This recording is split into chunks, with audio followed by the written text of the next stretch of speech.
Olá, meu nome é Anderson, nosso grupo é composto pelo Gabriel Batista, Ivan Lucas, pela Jéssica Fernanda, pelo Vinícius Ednan e por mim.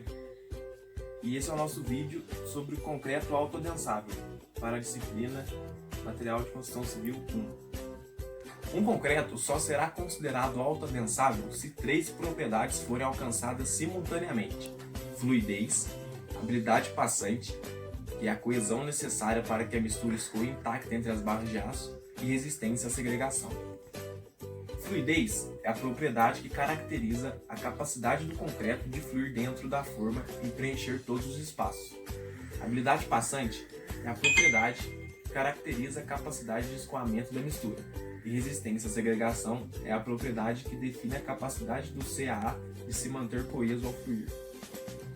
Algumas das vantagens da utilização do CAA são que ele acelera a construção, reduz a mão de obra, facilita o espalhamento e nivelamento do concreto, melhora o acabamento final da superfície e permite grande liberdade de formas e dimensões. O concreto autoadensável preenche formas curvas, esbeltas, com altas taxas de armadura e de difícil acesso. Os materiais usados na produção do concreto autoadensável podem ser os mesmos usados na do concreto vibrável: cimento, água, agregados, adições e aditivos, mas em proporções diferentes.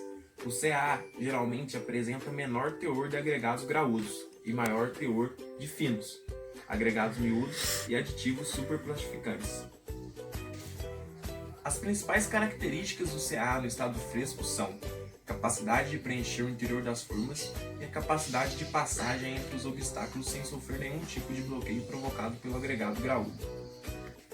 Embora o CAA contenha os mesmos componentes dos concretos convencionais, existem diferenças notáveis no comportamento desses concretos. Portanto, é necessário verificar os efeitos que essas modificações provocam nas propriedades do concreto no estado endurecido.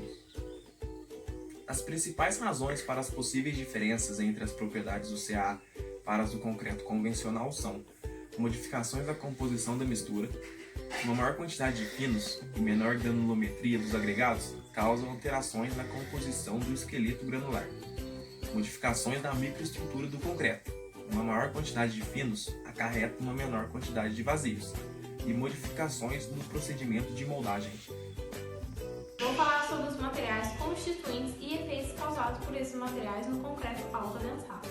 Ele é composto pelos mesmos materiais utilizados na produção de concreto convencional, havendo diferenças na dosagem e, em alguns casos, nos tipos de aditivos químicos adicionados. Agora eu vou falar sobre os agregados miúdos. De forma geral, todas as areias são adequadas para a produção do concreto autoadensável.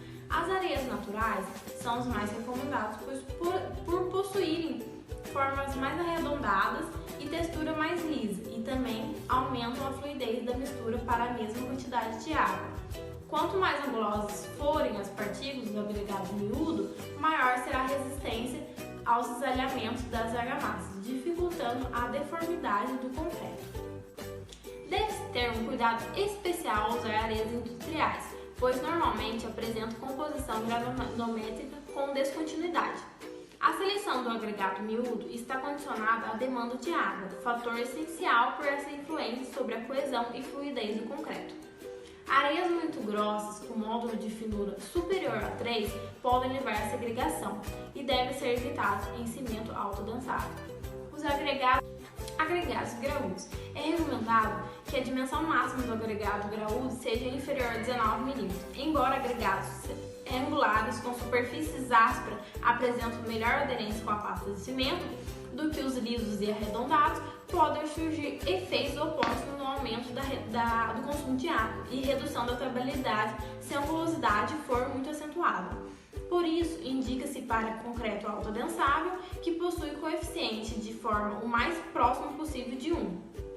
Granulometria.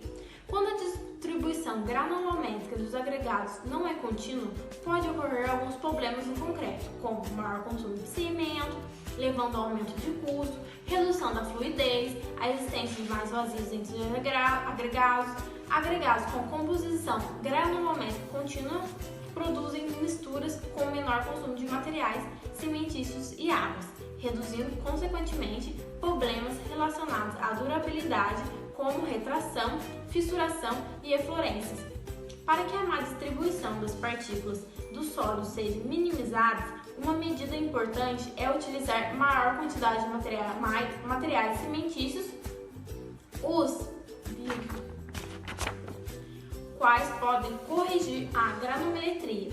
Outra ferramenta disponível é o uso de aditivos promotores de viscosidade, os quais tendem a aumentar a estabilidade do concreto.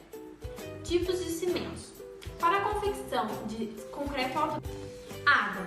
A qualidade da água é fundamental para a importância da produção do concreto de adequado desempenho, pois a presença de impureza pode ser responsável por efeitos negativos da resistência mecânica do concreto, por causar manchamentos na superfície deste material ou até mesmo provocar corrosão das armaduras, desde que apresentem pH entre 6 e 8 sem serem salobras. Aditivo. São os principais tipos de aditivo usados são o superplastificante e os modificadores de viscosidade. Os aditivos superplastificantes permitem que alcance alta fluidez nas misturas, enquanto os aditivos modificadores de viscosidade oferecem um aumento de coesão, prevenindo a exudação e segregação do concreto.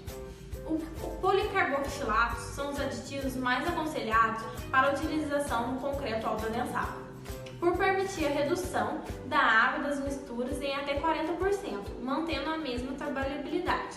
A maior dificuldade do uso desses aditivos é a perda de consistência com o tempo, em comparação aos concretos convencionais, tornando-se um problema sério na utilização dos concretos em obra. A máxima trabalhabilidade alcançada normalmente permanece por 10 a 15 minutos e é seguida por uma perda relativamente rápida do espalhamento. Por esse motivo, a mistura deve ser feita momentos antes do seu lançamento da obra. Utilizando como referência os métodos de Okamura, em 1995, de Gomes, 2002 e de Tutikian, 2004, para o método de dosagem do concreto autoadensável, que serão descritos resumidamente aqui, por serem talvez os métodos mais importantes. Caso queira conhecer os detalhes desses métodos, deve-se pesquisar as referências citadas. O intuito de resolver problemas com baixa durabilidade nas construções japonesas levou Okamura a desenvolver esse método.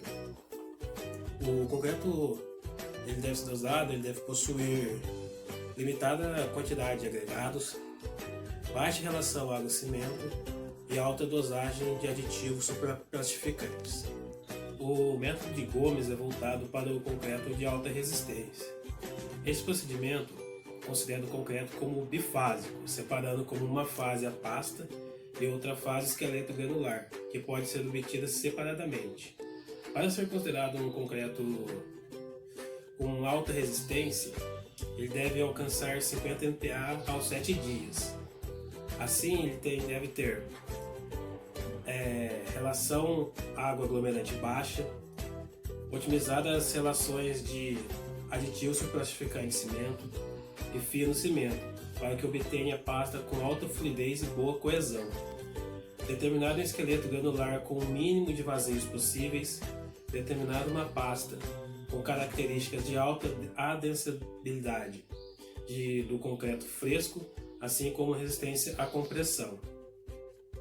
Em 2004, seguiu o método experimental e prático, que possui passos que devem ser seguidos para que o alcance do objetivo final, que a mistura de 3 traços de concreto pode desenhar o diagrama de dosagem. Em 2014, Tutikian voltou a repetir esses passos, assim melhorando o sentimento do concreto autoadensável. Ele seguiu a escolha dos materiais, a determinação do teor de argamassa, determinação dos traços ricos, traço pobre e traço intermediário, colocações de aditivos e, consequentemente, segregação, acerto de finos por substituição, ensaios de trabalhabilidade até o concreto convencional virar concreto autoadensável, comparação do concreto autoadensável sem e com o VMA. O VMA seria aditivo modificador de viscosidade, o ensaio de resistência à compressão nas idades determinadas e, finalmente, o desenho do diagrama final. Bom, eu vou estar falando um pouco mais sobre o concreto autoadensável no quesito de tipos de obras e elementos estruturais. E bom, o concreto autoadensável, ele nos apresenta características importantes como uma fluidez e uma estabilidade, o que vai acabar implicando na coesão necessária para que a mistura consiga preencher todos os espaços vazios dentro da estrutura, sem que haja uma interferência mecânica ou propriamente humana, que é o caso que acontece na utilização do concreto normal, onde você tem que fazer todo o processo de adensamento através dos vibradores e de outros tipos de maquinário. E bom, ela vai acabar sendo muito utilizada, ou é até mesmo recomendado o seu uso em concretagens, como por exemplo de vigas, pilares, lajes, aonde o número de pavimentos acaba sendo muito grande e com isso acaba ficando muito denso a estrutura.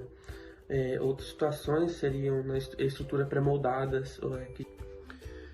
Bom, para a confecção do concreto autoadensável se faz necessário o processo de mistura, que é dado da mesma forma que do concreto convencional.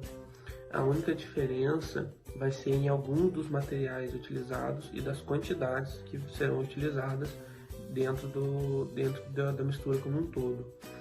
Por exemplo, nesse caso, além dos materiais convencionais, nós temos o uso de aditivos químicos, o uso da silicativa, o uso de agregados tanto graúdos quanto miúdos, além do cimento, que pode variar, né, de acordo com a resistência que você quer alcançar com o número de dias.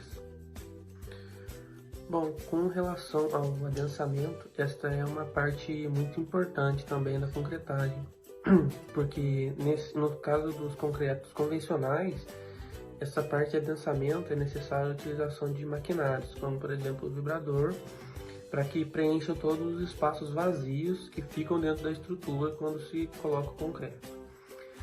O concreto autoadensado, ele começa a ficar interessante nesse ponto, pois ele não necessita desse processo de adensamento, já que ele realiza esse processo sozinho. Isso devido à capacidade que ele tem de resistência e segregação, que no caso seria a capacidade de manter os agregados dentro da pasta, sem que haja separação deles. E com isso ele vai acabar se distribuindo de uma forma igual dentro de toda a estrutura, sem deixar qualquer espaço vazio.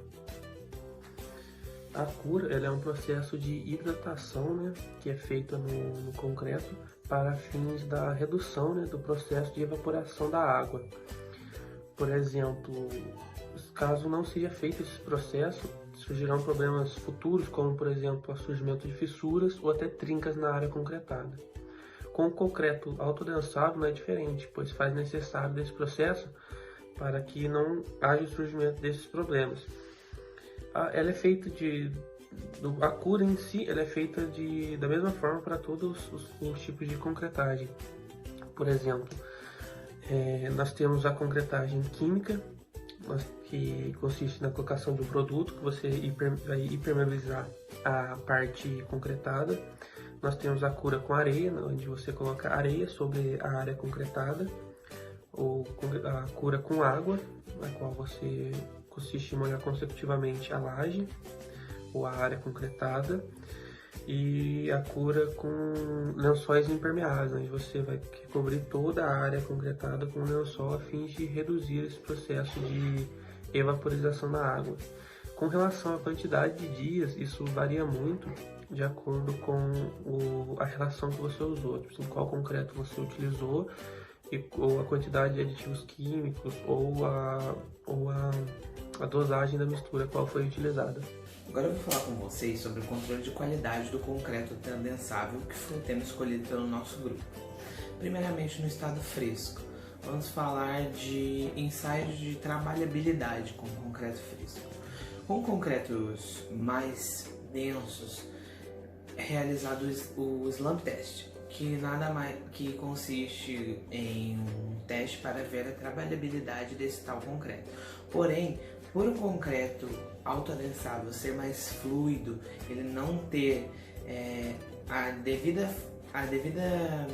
viscosidade para se manter no cone, no formato de cone, a gente realiza o Slump Flow Test. O Slump Flow Test consiste em quê?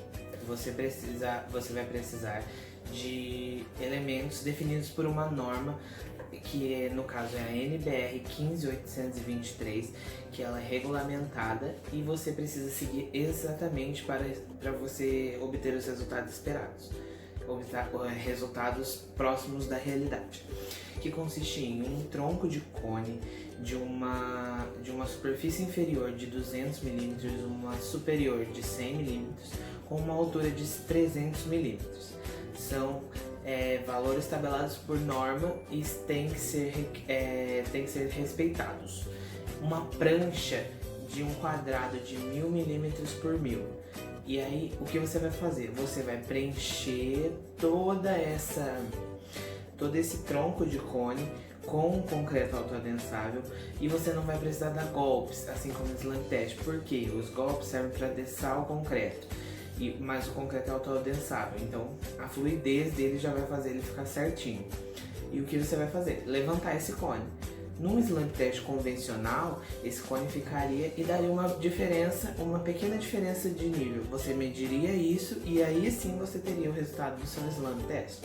Com o Slump Flow, o concreto autoadensável, ele é mais fluido, ele não tem essa densidade, essa viscosidade necessária para formar esse cone. Ele vai espalhar no formato de uma circunferência. O que você vai fazer? Você vai você vai medir todos esses você vai medir o diâmetro dessa circunferência. Isso vai resultar em 3 classes: SF1, SF2 ou SF3.